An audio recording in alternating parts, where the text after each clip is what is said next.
வணக்கம். நம்ம TNPSC Group 1 Mains Polity பார்த்துட்ருக்கோம். ஸோ பாலிட்டியில் நம்ம லாஸ்ட் கிளாஸ் அஃபிஷியல் லாங்குவேஜ் பற்றி பார்த்தோம். அஃபிஷியல் லாங்குவேஜில் 4 ப்ரொவிஷன்ஸ் இருக்குன்னு பார்த்தோம். Language of union, state, judiciary and அப்புறம் ஸ்பெஷல் டிரெக்டர்ஸ். ஸோ அதுக்கப்புறமே இன்னும் சில டாபிக்ஸ் இருக்குங்க எனக்கு கவர் பண்ணுறதுக்கு. அதுக்கப்புறம் நம்ம பொலிட்டிக்கல் பார்ட்டிஸ் அந்த டாபிக் உள்ள போகலாம். ஓகே, ஸோ இந்த டாப்பிக்கில் இந்த அஃபிஷியல் லாங்குவேஜஸில் இன்னுமே கொஞ்சம் இருக்குது. Like for development of Hindi language government என்ன நல்லா பண்ணணும்னு கான்ஸ்டிடியூஷன்லேயே சொல்லியிருக்காங்கன்றதை பார்க்கலாம். Okay, so the constitution imposes a duty upon the center to promote the spread and development of Hindi language. அதனால தான் அந்த அஃபிஷியல் லாங்குவேஜ் ஆக்ட்னு ஒன்று போட்டது. அதை திருப்பி பிரச்சனையான அப்புறம் அதை அமெண்டும் பண்ணது. ஓகே, ஸோ அது உங்களுக்கு தெரியணும். So that it may become the lingual of the composite culture of India. So இதுக்கான ஒரு மெஷர் எடுக்கணும் அப்படின்னு கான்ஸ்டிடியூஷனில் எழுதிட்டாங்க. ஆனால் நம்ம என்ன பண்ணுறோம், ரீஜனல் ஸ்டேட்ஸ்லாம் இங்கே இருக்கிறதுனால அப்படி கிடையாது, நீங்கள் அப்படியே நீங்கள் எல்லாமே மாற்றாதீங்க அப்படின்னு சொல்லிட்டு to protect provincial autonomy and regional interest நம்ம வந்து அதை அவ்வளோ வந்து we can't implement it so directly. அப்படியே hard and fast ரூலாக நம்மளால் அதை பண்ண முடியல. Okay, so further the center is directed to secure the enrichment of Hindi by assimilating the form, style, expressions used in Hindustani and other Indian languages specified in the 8th schedule and by drawing from its vocabulary. இதெல்லாம் நீங்கள் பண்ணணும்னு அவங்க சொல்கிறாங்க. And primarily on Sanskrit and secondarily on other languages. இதெல்லாம் நீங்கள் include பண்ணுங்க அப்படின்னு இவங்க சொல்கிறாங்க. And at present the 8th schedule of the constitution has 22 official languages. First எவ்வளோ இருந்தது, இப்போ எவ்வளோ இருக்குது கண்டிப்பாக தெரியணும். அதே மாதிரி ஃபர்ஸ்ட் நம்மக்கிட்ட எத்தனை ஸ்டேட் இருக்குது, யூனியன் டெரிட்டரிஸ் இருக்குது நமக்கு தெரியணும். 14(6) இல்லை, அதே மாதிரி இதுவுமே 14, இது நமக்கு தெரியணும். அதுக்கப்புறம் தான் 22 ஆச்சு. யார் யார் எப்போ ஜாயின் பண்ணாங்கன்றது உங்களுக்கு தெரியணும். ஓகே, இதெல்லாமே ப்ரிலிம்ஸ் கொஸ்டினுங்க. இதெல்லாம் வந்து பேசிக்ஸ் ப்ரிலிம்ஸில் கேட்பாங்க. 21st அமெண்ட்மெண்ட்டில் எந்த லாங்குவேஜ் சேர்ந்தாங்க, அதுக்கப்புறம் எந்த லாங்குவேஜ் வந்து ரீசெண்டாக சேர்ந்தாங்க, எந்த லாங்குவேஜ் ஃபஸ்ட்டு சேர்ந்தாங்க, எந்த லாங்குவேஜால் பிரிஞ்ச ஃபஸ்ட்டு ஸ்டேட் குஜராத்தில், மகாராஷ்டிராலேருந்து அவங்க தான் பிரிஞ்சிருப்பாங்க. எப்போது வந்து ஐ மீன் இந்த ஸ்டேட் ரிஆர்கனைசேஷன் ஆக்டுக்கு அப்புறமா. ஓகே, ஃபஸ்ட்டு லிங்குவிஸ்டிக் பேசிஸில் பிரிஞ்ச ஸ்டேட் யார், Odisha. Okay, that was before independence. Okay, அதுக்கப்புறம் ஆஃப்டர் இண்டிபெண்டன்ஸ் பிரிஞ்ச ஃபர்ஸ்ட் ஸ்டேட் யார், ஆந்திரா. ஓகே, யார்கிட்டேருந்து பிரிஞ்சாங்க, மெட்ராஸ் கிட்டேருந்து அவங்க பிரிஞ்சாங்க. ஆஃப்டர் ரீஆர்கனைசேஷன் பிரிஞ்ச ஃபர்ஸ்ட் ஸ்டேட் யார், குஜராத். ஸோ ஒடிஷா, ஆந்திரா, குஜராத், இது உங்களுக்கு தெரியணும். ஓகே, ஸோ இப்போ நம்ம பார்க்கலாம் what are the 22 official languages in the 8th schedule of the constitution. யார் யார் அப்படின்னு நமக்கு இந்த பாலிட்டி புக்கில் கொடுத்துருப்பாங்களே, அப்படியே அந்த ஆல்ஃபா ஆர்டர் அந்த ஆர்டர்லேயே நீங்கள் பாருங்கள். அசாமீஸ், பெங்காலி, போடோ, டோங்ரி, குஜராத்தி, ஹிந்தி, கன்னடியா, காஷ்மீரி, கொன்கனி, மைத்திலி, மலையாளம், மணிப்புரி, மராத்தி, நேபாள் ஒடியா, பஞ்சாப் சான்ஸ்கிரிட் சந்த்லி, சிந்தி, தமிழ், தெலுங்கு அண்ட் உருது. இவங்க தான் 22 official languages. சிந்தி வந்து எப்போ ஆட் பண்ணியிருப்பாங்க, 21st amendment 1967. கொன்கனி, மணிப்புரி, நேபாளி இந்த ஆல்ஃபபெட்டிக்கல் KLMN அந்த KMN அவங்க 3 பேருமே பார்த்தீங்கன்னா 71st amendment of 1992. Okay, 71st amendment of 1992. அது வந்து 21st amendment, இது வந்து 71st amendment. Okay, and next பார்த்தீங்கன்னா போடோ, டோங்ரி, மைத்லி, சந்தாலி இவங்களும் அகைன் கேட்டுகிட்டே இருப்பாங்க, ரிப்பீட்டடாக கேட்பாங்க. 92nd amendment of 2003. ஸோ இது எல்லாமே எப்படி கேட்பாங்கன்னா வாட் ஆர் த லாங்குவேஜஸ்லாம் கேட்கறது கிடையாது. இப்போது எல்லாமே statement based questions. Bodo, Dogri, Maithili, Santhali நீங்கள் பார்த்தோன்னே ஓகே இவங்க 4 பேர் ஒன்றுன்னு தெரியும். பட் என்ன பண்ணுவாங்க, கன்ஃபியூஸ் பண்ணிடுவாங்க. இவங்களை வந்து 71st amendment போட்டுருவாங்க. கொன்கனி, மணிப்புரி, நேபாளியை வந்து 92nd amendment போட்டுருவாங்க. ஸோ 2 ஸ்டேட்மெண்ட் கொடுத்துட்டு அந்த ஜோடி கரெக்டாக இருக்கும். அந்த இயரை அப்படியே உள்ட்ட ஆப்போசிட் பண்ணுவாங்க. நீங்கள் என்ன பண்ணுவீங்க, ஆமாம் 72nd தெரியுமே, 71st தெரியும், எனக்கு 92nd தெரியும். பட் ஆனால் இவங்க அவங்கன்றது அங்கே வந்து அப்போ அதுவும் உங்களுக்கு தெரியும். But you might just overlook. You presume that okay first part correct தான், செகண்ட் பார்ட் கரெக்ட் தான் அப்படி.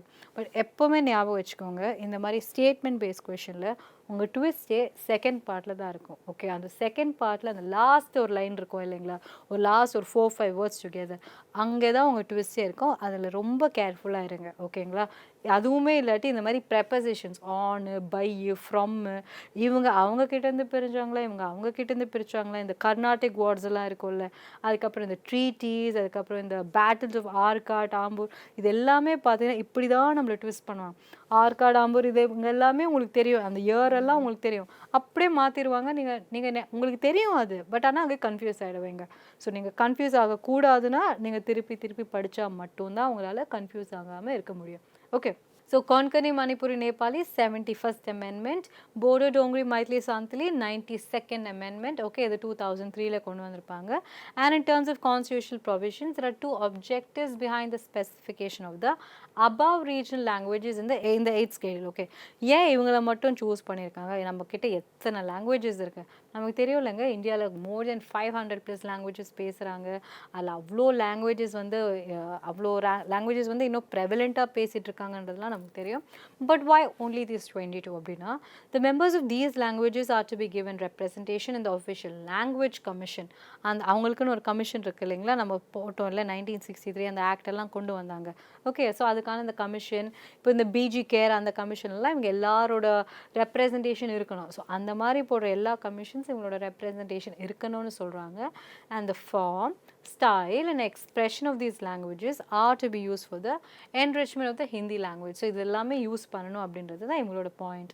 And committee of parliament on official லாங்குவேஜஸ்னால் நம்ம சொன்னோம்ல, இவங்களுக்குன்னு ஒரு கமிட்டி இருக்கும், இவங்க ஒரு கமிஷன் போடுவாங்க, அந்த ரிப்போர்ட்டை இவாலுவேட் பண்ணுறதுக்கு ஒரு கமிட்டி இருக்கும். So the official language act provided for the setting up of committee of parliament on the official language to review the progress made in the use of Hindi. அதுக்காக நீங்கள் ஒரு committee போடணும். So under this act the committee was to be constituted after 10 years of promulgation of the act. So 26 January 1965 நீங்கள் கொண்டு வந்திருக்கணும் அப்படின்னு அவங்க சொல்கிறாங்க. ஸோ அப்போ அவங்க என்ன சொல்லியிருக்காங்க, accordingly this committee was set up in 1976. 1963 act வந்துச்சு, கரெக்டா? Official language act. அந்த ஆக்ட் எப்போதுலேருந்து செல்லுபடியாகும், ஃபோர்ஸ்ஃபுல்லாக டு என்ஃபோர்ஸ் ஆகும்னு சொன்னாங்க, ரிப்பப்ளிக் டே ஆஃப் 1965. அன்னிலேருந்து தான் அந்த ஆக்டே செல்லோன்னு சொன்னாங்க. அதுக்கப்புறம் அந்த ஆக்டே மாற்றினது தான் 1967. அந்த 3 வருஷம் நமக்கு தெரியும்ல, 63 அந்த ஆக்ட் என்ஃபோர்ஸ் ஆனது, 65 அந்த ஆக்டை வந்து அமெண்ட் பண்ணது 67. ஓகே, ஸோ அந்த 65லேருந்து 10 இயர்ஸ்க்கு அப்புறமா ஒரு கமிட்டி நீங்கள் செட்டப் பண்ணணும், ஹிந்தியை ப்ரொமோட் பண்ணுறதுக்காகவும் ஹிந்தியோட ப்ரெவலன்ஸை வந்து நீங்கள் என்ன வைடன் பண்ணுறதுக்காகவும் டீப்பன் பண்ணுறதுக்காகவும் ஒரு கமிட்டி ப்ரிப்பேர் பண்ணணும், ஒரு கமிட்டி ஃபார்ம் பண்ணணும்னு சொல்லியிருப்பாங்க. So this committee comprise of 30 members of parliament. So 20 வந்து லோக்சபாவில் இருக்கணும், 10 வந்து ராஜ்யசபாவில் இருக்கணும். And it shall be the duty of the committee to review the progress of Hindi. Okay, எந்த அளவுக்கு இதுவாக இருக்குன்றதை நீங்கள் பார்க்க போகிறீங்க. So the president shall cause the report to be laid before each house of the parliament and sent it to all of the state governments. So இந்த committee ஒரு report பண்ணுவாங்க, அந்த ரிப்போர்ட் வந்து அவங்க பிரசிடென்ட்டை கொடுப்பாங்க. ஸோ பிரசிடென்ட் சொல்லுவார், அந்த ரிப்போர்ட்டை நீங்கள் பார்லிமெண்ட்டுக்கு கொடுங்க, ஸோ லோக்கல்லையும் கொடுங்க, ராஜ்யசபாலையும் கொடுங்க, அதுக்கப்புறம் எல்லா லெஜிஸ்லேட்டிவ் அசம்பிளிஸ் ஆஃப் த ஸ்டேட்ஸ்க்குமே வந்து அந்த ரிப்போர்ட் கொடுக்கணும்னு சொல்லுவாங்க.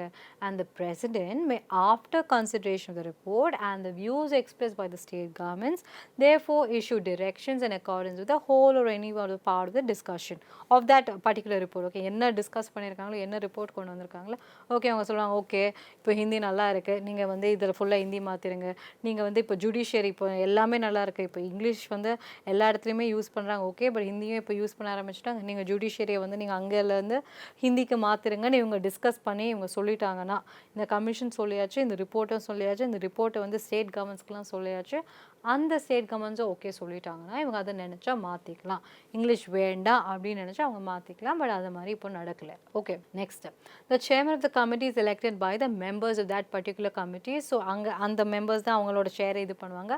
அண்ட் ஆஸ் அ கன்வென்ஷன் யார், the union home minister has been elected as the chairman of this committee. Again it's ஒரு statement based question. Official language கமிட்டியோட சேர்பர்சன் யார்? நம்ம என்ன பண்ணுவோம், டிஃபால்ட்டாக ப்ரைம் மினிஸ்டர், லாங்குவேஜ் சென்ட்ரல் எல்லாமே ப்ரைம் மினிஸ்டர் அப்படி இல்லை, ஹோம் மினிஸ்டர் தான் இதோட chairperson of the committee. Okay, clear? Yes. So the progressive use of Hindi in the central government offices is being reviewed by the committee in the background of the provisions relating to the official languages. So இது அவங்க தான் பண்ண போகிறாங்க. And இவங்களுக்கு ஒரு act இருக்குது, இதெல்லாம் நம்ம பார்த்துருக்கோம். ஓகே, ஸோ நெக்ஸ்ட் வந்து கிளாசிக்கல் லாங்குவேஜ் ஸ்டேட்டஸ். நான் ஆல்ரெடி சொன்னேன், நமக்கிட்ட ஆல்ரெடி 6 லாங்குவேஜஸ் கிட்டே இருந்தது. அதுக்கப்புறம் பார்த்தீங்கன்னா இப்போ புதுசாக 3 சேர்த்துருக்காங்க, Pali, Prakrit and Persian. Persian தான் லாஸ்ட்டாக சேர்த்தது. யார் சேர்த்துருப்பாங்க, நம்ம எக்ஸ்டர்னல் அஃபேர்ஸ் மினிஸ்டர் ஜெய்சங்கர். ஈரானுக்கு ஒரு 2 days சம்மிட்காக போகும்போது அப்போ தான் அவங்க அனௌன்ஸ் பண்ணியிருப்பாங்க. ஸோ இப்போ நம்மக்கிட்ட வந்து 9 கிளாசிக்கல் லாங்குவேஜஸ் இருக்குது. ஸோ 2004லேருந்து தான் இதை இதை ஸ்டார்ட் பண்ணதே. ஸோ என்னென்ன இது பண்ணியிருக்காங்க, அவங்களுக்கு பெனிஃபிட்ஸ், ஏன் அவங்கள கிளாசிக்கல் லாங்குவேஜ் அப்படின்னு சொல்கிறாங்கன்னா, அவங்களுக்கு வந்து இவ்வளோ நமக்கு தெரியும்ல, இவங்க வந்து இவ்வளோ இயர்ஸ் ஆஃப் லிட்ரேச்சர் ஒர்க் இருக்கணும், அவங்க வந்து ஒரிஜினலாக இருக்கணும். இப்போ அது மாறிட்டு அது என்ன வேணால் அது மாறி இருக்கலாம், பட் அவங்களுக்கு அந்த லிட்ரேச்சர் எவிடன்ஸ்லாம் இருக்கணும் அப்படின்லாம் இவங்க சொல்லியிருப்பாங்க. ஸோ அப்படி இருந்துச்சுன்னா இவங்களுக்கு சில பெனிஃபிட்ஸ் தராங்க. என்ன பெனிஃபிட்ஸ் பெனிஃபிட்ஸ் தராங்க through major international awards for scholars of eminence classical languages. So அவங்களுக்கு வந்து நிறைய பெரிய பெரிய அவார்ட்ஸ்லாம் இவங்களுக்கு கொடுப்பாங்க. And the centre of excellence for studies in classical languages இவங்களுக்கு செட்டப் பண்ணுவாங்க. இப்போ தமிழுக்காக ஒரு சென்டர் ஆஃப் எக்ஸலன்ஸ் இருக்குது இல்லைங்களா? ஸோ அந்த மாதிரி ஒவ்வொரு இடத்துலையுமே அவங்களுக்கு அந்தந்த லாங்குவேஜுக்கு ஒரு சென்டர் ஆஃப் எக்ஸலன்ஸ்னு ஒன்று அவங்க செட்டப் பண்ணுவாங்க. Okay, and UGC be requested to create with to start with at least in the central universities in the state. So யூஜிசிக்கு வந்து உங்களுக்கு வந்து இது கொடுப்பாங்க. ஸோ சென்ட்ரல் கவர்மெண்டோட ஆர்கனைசேஷன்ஸ், சென்ட்ரல் கவர்மெண்டோட இன்ஸ்டிடியூஷன்ஸில் ஹிந்தி தான் இருக்கும். கரெக்ட். இப்போ அங்கே வந்து ஹிந்தி தான் இருக்கும். ஸோ மேஜர்லி வந்து ஹிந்தி தான் அவங்க இது பண்ணுவாங்க. இப்போ கிளாசிக்கல் லாங்குவேஜஸ்னால் அவங்க அவங்களுக்குன்னு ஒரு சீட் அவங்க கொடுக்கணும். ஓகே, ஸோ அதுதான் அவங்க மேஜராக ஃபோக்கஸ் பண்ணுறது. என்ன சொல்கிறாங்க, number of professional chairs for classical languages for scholars of eminence in classical Indian languages. So அந்த மாதிரி இன்ஸ்டிடியூஷன்ஸ்லாம் வந்து யூஜிசி அப்ரூவ்ட் இன்ஸ்டிடியூஷன்ஸ் எல்லாமே கிளாசிக்கல் லாங்குவேஜஸ்க்கான டீச் பண்ணுறதுக்கு ஒரு ப்ரொஃபஷனல் சேர் கொடுக்கணும், அவங்களுக்குமே வந்து ஒரு ரெப்ரசன்டேஷன் இருக்கணும் அப்படின்றது தான் இவங்களோட point. Okay, so the government of India laid on the following criteria. ஒரு கிளாசிக்கல் லாங்குவேஜாக இருக்கணும்னா இந்த க்ரைட்டீரியாஸில் வேணும். ஓகே, என்னென்ன criterias? High antiquity of its early text. ஆன்டிக்விட்டினா ரொம்ப பழமை வாய்ந்த டெக்ஸ்ட் அவங்களுக்கு இருக்கணும். அட்லீஸ்ட் ஒரு 1500 to 2000 இயர்ஸ்க்கான டெக்ஸ்ட் இருக்கணும். நம்மக்கிட்ட இருக்குது, நம்மக்கிட்ட தாராளமாக இருக்குது. Correct. Next, a body of ancient literature and text which is considered a valuable heritage by generations of speakers. அவங்ககிட்ட ஒரு பாடி ஆஃப் ஏன்ஷியன்ட் லிட்ரேச்சர், சும்மா வந்து ஒரே புக்கு, சும்மா எனக்கு ஒரே ஒரு புக் இருக்குப்பா, ஒரு 2000 வருஷம் முன்னாடி கிடைச்சது, பட் ஒரு புக் தான் இருக்குது, அதுக்கப்புறம் அது ஆளே காணோன்னா நோ அதை நான் எடுத்துக்க மாட்டேன். அது வந்து ஒரு நிறைய புக்ஸ் இருக்கணும். அவங்ககிட்ட ஒரு என்டையர் ஒரு பாடி ஆஃப் ஏன்ஷியன்ட் லிட்ரேச்சர் இருக்கணும். அதை வந்து அதை மழுவி அதை பற்றி பேசி அதை பற்றி ஓவர் த பீரியட் அந்த லாங்குவேஜை பற்றி பேசிகிட்டே இருக்கணும். ஒரு லாங்குவேஜ் இருந்திருக்கலாம், நம்மக்கிட்ட நிறைய languages இருந்திருக்கு. Correct. Because this earth is so many million and billion years of old. Okay, so அப்படி இருக்கும்போது நிறைய லாங்குவேஜஸ் இருந்திருக்கலாம், நிறைய லாங்குவேஜஸ் வந்து போயிருந்திருக்கலாம். ஸோ அவங்க எல்லாருமே வந்து இந்த ஸ்டேட்டஸ் கொடுப்பாங்களா அப்படின்னு கேட்டிங்கன்னா கிடையாது. ஓகே, ஸோ இப்படி தான் இப்போ நம்ம பேசுகிற 500 லாங்குவேஜ் நம்ம சொல்கிறோம் இல்லைங்களா? ஸோ அப்படி தான் ஒரு லாங்குவேஜ் இருந்திருக்கு, அது மழுவி போய் அதுக்கப்புறம் இப்போ அவங்களோட பேரண்ட்டுக்கு அந்த லாங்குவேஜ் தெரியும், குழந்தைக்கே அது தெரியாது. ஸோ அதுக்கு அடுத்த ஜெனரேஷனு அது என்னன்னே தெரியாது. ஸோ அப்படி அந்த மாதிரி அந்த லாங்குவேஜ் போயிருக்கலாம். பட் இப்போ நம்ம பேசுகிற இந்த லாங்குவேஜஸ்லாம் காலம் கடந்து இருக்கு. கரெக்ட். சான்ஸ்கிரிட்ன்றது ஒரு கிளாசிக்கல் லாங்குவேஜ். அந்த காலத்தில் சான்ஸ்கிரிட்டில் தான் பேசிகிட்டு இருந்தாங்க. குப்தா பீரியட் நம்மலாம் பார்த்துருப்போம்ல, அவங்கெல்லாம் சான்ஸ்கிரிட்டில் தான் பேசிகிட்டே இருந்தாங்க. பட் இப்போ ஏன் யாருமே சான்ஸ்கிரிட்டில் பேசலை?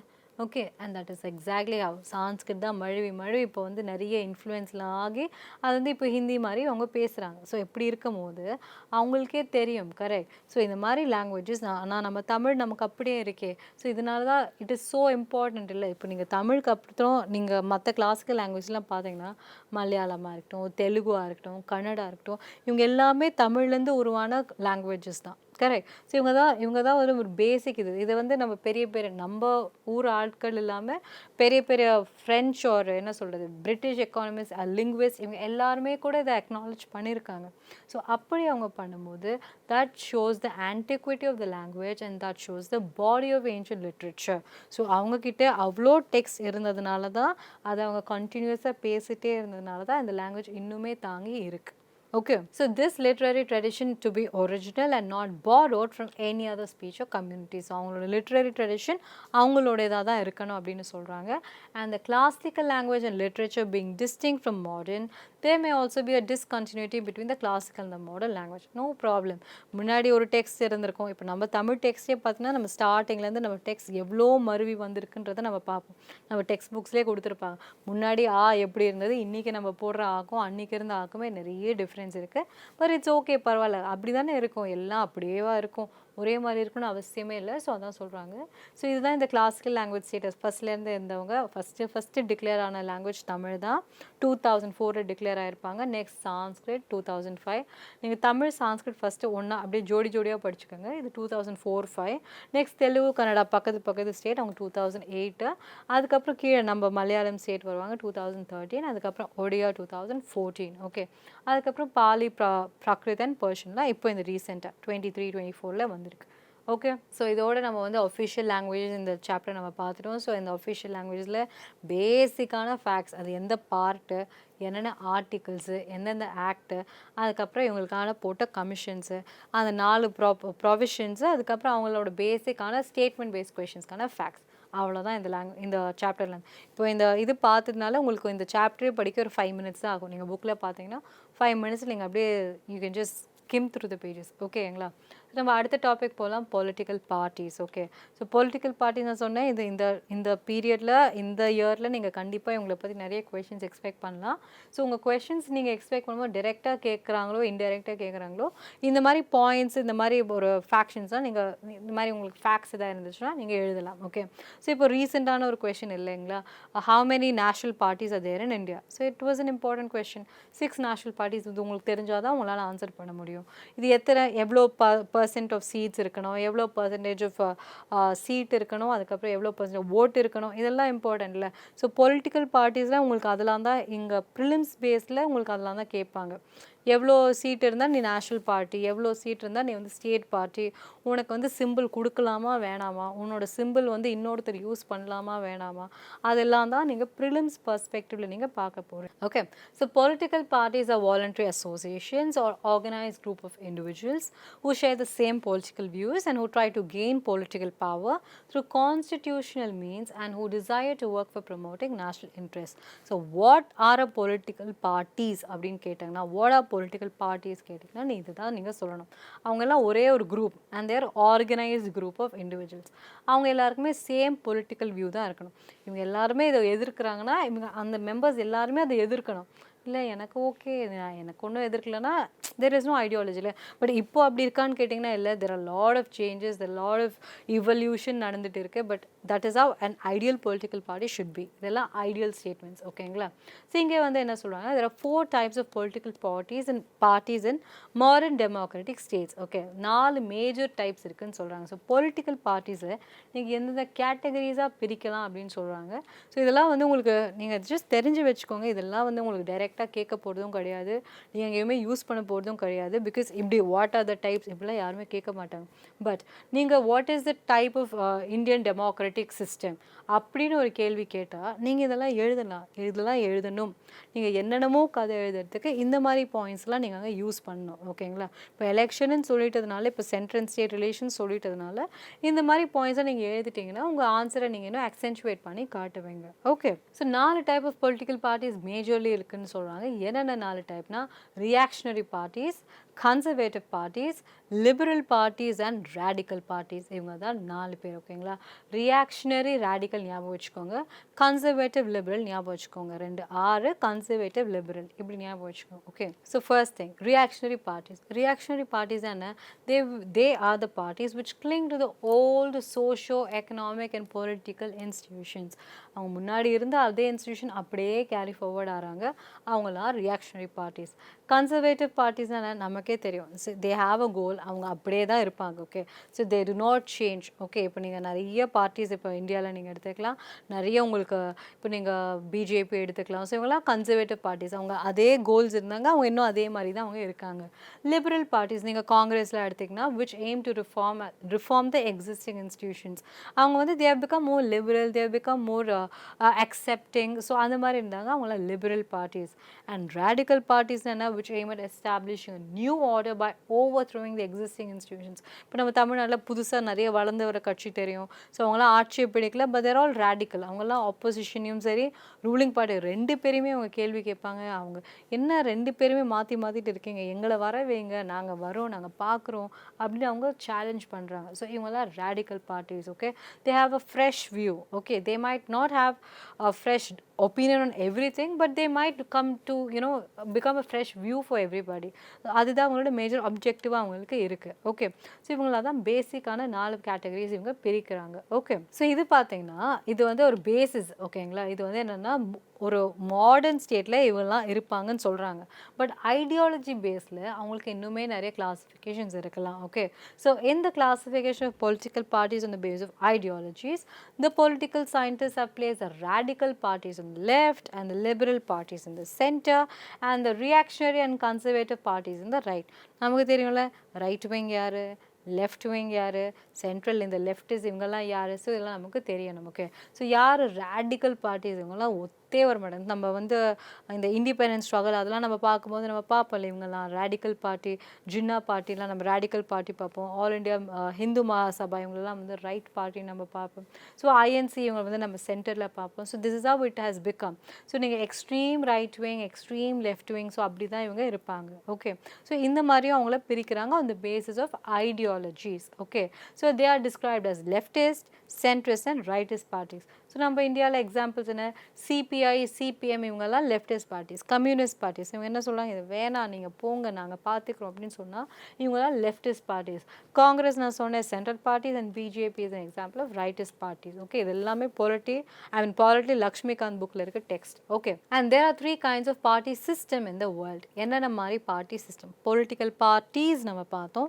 இப்போ பார்ட்டி சிஸ்டம் இப்போ நம்ம பார்க்க போகிறோம் பார்ட்டி சிஸ்டம்னா என்ன பேசிக் ஒரு ஊரில் ஒரே பார்ட்டி இருந்துச்சுன்னா அது ஒன் பார்ட்டி சிஸ்டம் ரெண்டே பார்ட்டி இப்போ இந்த யூகே யூஎஸ்லாம் இருக்குது இல்லைங்களா அவங்கள மாதிரி இருந்துச்சுன்னா அது வந்து இந்த what is it dual party system நம்மள மாதிரி நிறைய பார்ட்டிஸ்லாம் இருந்துச்சுன்னா அது வந்து multi party system okay one party சிஸ்டம்னா யார் நமக்கே தெரியும் நம்ம பக்கத்துலலாம் இருக்காங்களே ரஷ்யா இருக்காங்க இந்த சைட் சைனா இவங்கெல்லாம் இருக்காங்கன்னா இவங்கெல்லாம் ஒரே ஆள் தான் இருப்பாங்க மேஜர்லி அவங்க தான் வின் பண்ணுவாங்க நிறைய பேர் இருப்பாங்க பட் அவங்க வரக்கூடாதுன்னு இல்லை வந்தால் அவங்க விட மாட்டாங்க அவ்வளோதான் okay so one party system is the system in which only one ruling party exists and no opposition is permitted. For example, in former communist countries like USSR and other East European countries. So முன்னாடியெல்லாம் அப்படி இருந்தாங்க but இப்போவுமே அவங்க தான் இருப்பாங்க but பேருக்குன்னு extra ஆப்போசிஷன்லாம் இருக்கலாம் but அவங்களாம் பதவிக்கு வர அவங்க விட மாட்டாங்க இவங்களே வந்து மெஜாரிட்டியாக அப்படியே கிளைம் பண்ணிகிட்டே இருப்பாங்க ஓகே அண்ட் 2 பார்ட்டி சிஸ்டம் இருக்காங்க நான் சொன்னேன் யூஎஸ் யூகே யூஎஸ்ல யார் இருக்காங்க Republican and democratic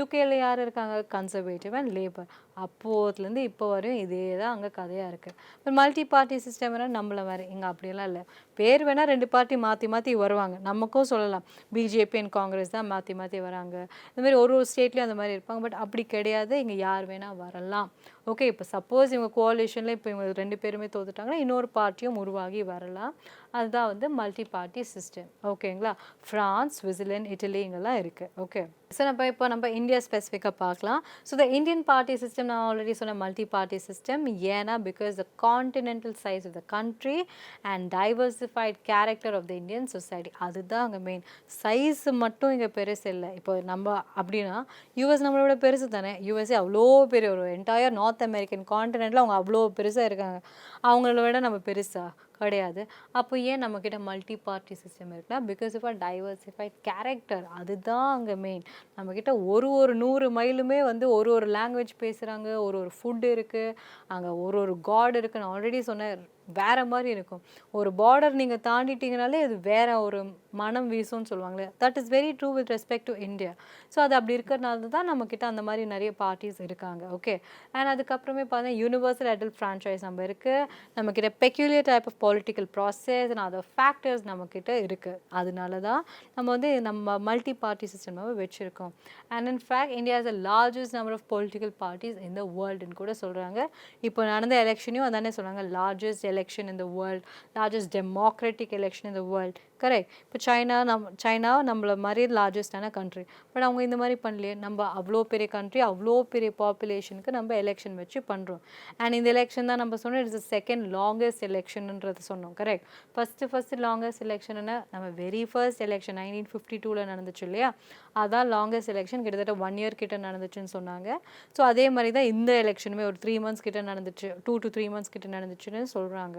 okay so இங்கே பார்த்தீங்கன்னா so further India is the categories of leftist parties, central parties இதெல்லாம் நம்ம கிட்ட இருக்கு and hung parliaments, hung assemblies, coalition governments இது எல்லாமே நம்மளோட characteristicsல இருக்கு ஓகே அண்ட் நம்மளோட பொலிட்டிக்கல் பார்ட்டி சிஸ்டம் முன்னாடி எப்படி இருந்துச்சுன்னா இந்த இண்டிபெண்டன்ஸ்லேருந்து ஒரு 67 ஒரு 77 அந்த டைம்ஸ் வரைக்கும் என்ன இருந்துச்சுன்னா ஒரு மேஜர் அந்த ஃபஸ்ட்டு ஒரு 20 yearsங்க 47 67 வரையும் பார்த்தீங்கன்னா மேஜர்லி ஒரே பார்ட்டி சிஸ்டம் காங்கிரஸ் தான் சென்டர் ஸ்டேட் எல்லா இடத்துலையும் அவங்க தான் இருந்தாங்க அதுக்கப்புறம் தான் அவங்களோட ஆட்டமே ஒரு மாதிரி ஆயிடுச்சு ஸோ அதுக்கப்புறம் காங்கிரஸால் இங்கே வந்து ஸ்டேட் கவர்மெண்ட்டை தனியாக ஆள முடியல correct the only come via coalition correct so in spite of the multi-party system the political scene in India was dominated by a long period from by Congress. Okay, since Rajni Kothari என்ன சொல்வார்னா, he was an eminent political analyst. இவர் என்ன சொல்றாருன்னா, India வந்து பார்த்தா it's a one party dominant system or the Congress system. இங்க one party system இல்ல, one party dominant systemனு முன்னாடி சொல்லிட்டு இருந்தாங்க. And the dominant position enjoyed by Congress வந்து 1967ல இருந்து குறைஞ்சிச்சு because of national parties like Janata Party 1977ல அவங்க ஆட்சி பிடிச்சாங்க, ஜனதா தள் 1989ல அவங்க ஆட்சி பிடிச்சிருப்பாங்க, பிஜேபி 1991ல பிடிச்சிருப்பாங்க. ஸோ அதனால தான் நமக்கு ஒரு மல்டி பார்ட்டி சிஸ்டம் வந்து நல்லா உருவாக ஆரம்பிச்சிச்சு. மல்டி பார்ட்டியை விட ஒரு கோலிஷன் பார்ட்டி சிஸ்டம் வந்து நமக்கு இன்னும் ஃபேமஸ் ஆகிடுச்சு. Okay, next lack of clear ideology. So நம்மளோட பொலிட்டிக்கல் பார்ட்டிஸ் இன் இந்தியா பார்த்தீங்கன்னா நம்மக்கிட்ட கிளியர் ஐடியாலஜிஸ் இல்லைன்னு சொல்கிறாங்க, except for few, very few. யார்? பிஜேபிஸ். அவங்க ஒரு ரைட்டிஸ்ட் பார்ட்டி, அவங்க அதே மாதிரி தான் இருக்காங்க. அவங்க 1925ல் எப்படி ஸ்டார்ட் ஆனாங்களோ அதே மாதிரி தான் இன்னுமே இருக்காங்க. Communist party CBI, CPM, so இவங்க எல்லாருமே இன்னும் அதே தான் இருக்காங்க, அவங்க அதுலேருந்து மாறவே இல்லை. பட் மற்ற பார்ட்டிஸ்லாம் பார்த்தீங்கன்னா தே ஹேவ் இவால்வ்ட். அவங்களுக்கு வந்து there is so much of evolution இந்த ஐடியாலஜிஸ், கான்செப்ட்ஸ். அவங்க கோர் மாறாமல் இருக்கலாம், பட் அதை சுற்றி நிறைய இது மாறி இருக்கு. பட் இவங்கெல்லாம் வந்து அவங்க கோரே மாறல அப்படின்னு இவங்க சொல்கிறாங்க. அவங்களை சுற்றி இருக்க ஐடியாலஜிஸ் அண்ட் ஆக்ஷன்ஸ் கூட மாறலன்னு அவங்க சொல்கிறாங்க. ஓகே, ஸோ தே ஆர் இங்கே மற்றதெல்லாம் பார்த்தீங்கன்னா மற்றது எல்லாமே everybody has a similar ideology. எல்லாருக்குமே வந்து நான் நல்லது பண்ணுறேன், உனக்கு இதெல்லாம் பிரச்சனையா, நான் இதெல்லாம் பண்ணித்தரேன் அப்படின்னு தான் இவங்க சொல்கிறாங்க. Okay, and they have a close resemblance also in their policies and programmes. நீ இது தரையா, நான் இது தரேன். ஓகே, நீ இது தர மாட்டியா, அப்போ நான் இதுதான் தருவேன் அப்படின்னு சொல்கிறது தான் இவங்களோட policy system. And almost every political party advocates democracy, secularism, socialism and Gandhism. இதிலலாம் எந்த மாற்றமே இல்லை. இதெல்லாம் கொடுக்கலனா தான் நம்ம இன்னும் பிரச்சனை பண்ணுவோம். கரெக்ட்.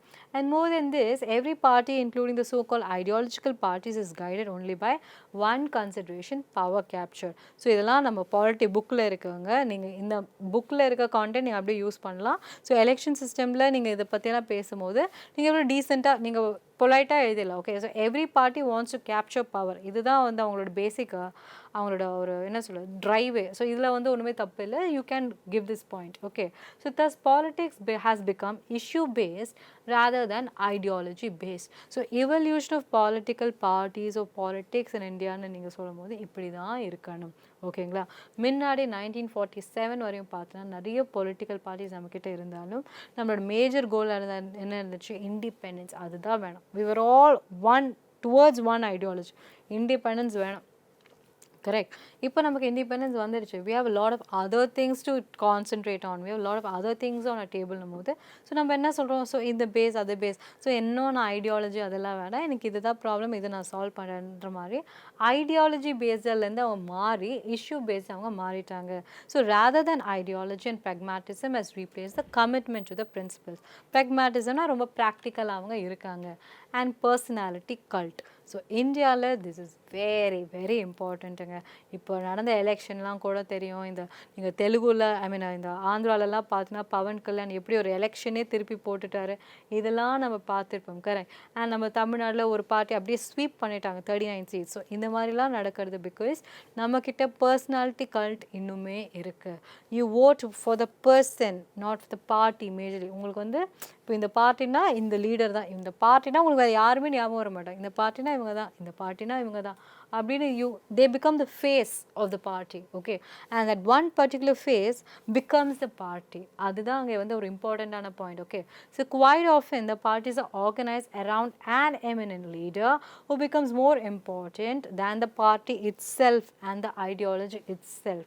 ஸோ இந்த பார்ட்டியை விடவே அவங்களோட இதெல்லாம் விட அந்த ஒரு ஆளுக்காக நான் பண்ணுவேன்ப்பா, அந்த ஒரு ஆள் வந்து அங்கே இல்லைன்னா எனக்கு அந்த கட்சியே வேண்டாம் அப்படின்னு சொல்லிட்டு அவங்க போயிடுவாங்க. ஸோ அந்த மாதிரிலாம் கூட இருக்காங்க. Okay, so hence it is said that there are political personalities rather than political parties in India. So நம்ம ஊரில் வந்து பொலிட்டிக்கல் பார்ட்டிஸ் கிடையாது, பொலிட்டிக்கல் பர்சனாலிட்டிஸ் தான் இருக்காங்க. இவர் பிடிச்சதுன்னா நான் இவருக்கு ஓட்டு போடுவேன், இவரே இல்லைன்னா நான் ஓட்டு போட மாட்டேன் அப்படின்னு இவங்க சொல்கிறாங்க. Okay, and based on traditional factors western கண்ட்ரீஸில் பார்த்தா political parties are formed on the base of socio economical and political program. ஓகேங்களா, அதுக்காக தான் அவங்க வந்து பார்ட்டிஸை கொண்டு வந்திருக்காங்க.